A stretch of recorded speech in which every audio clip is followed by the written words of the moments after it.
கரூர் மாவட்ட ஆட்சியர் அலுவலகத்திற்கு வந்த பெண் எலிமருந்து சாப்பிட்டு விட்டதாக கூறியதால் பரபரப்பு ஏற்பட்டது. மேலவெட்டுகட்டிப்பட்டி கிராமத்தைச் சேர்ந்த நர்மதா தனக்கு சொந்தமான நிலத்தில் வாழை விவசாயம் செய்து வருகிறார். இந்நிலையில் வைரமணி தங்கராஜ் என்பவர் அவரது நிலத்திற்கு செல்லும் வாய்க்காலை அடைத்ததாக தெரிகிறது. தொடர்ந்து ஆட்சியர் அலுவலகத்திற்கு வந்த பெண் தங்கராஜ் மீது நடவடிக்கை எடுக்க வலியுறுத்தினார்.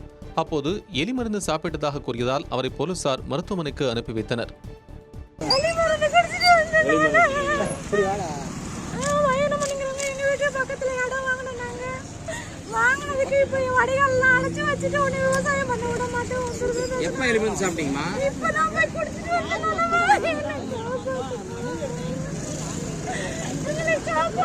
உங்க பேர் என்ன பேருமா? எந்த ஊர்மா?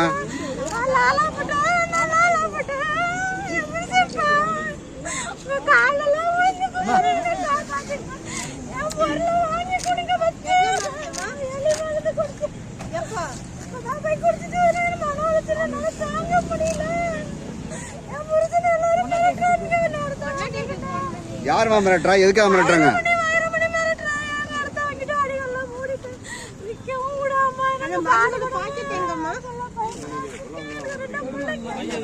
பையன்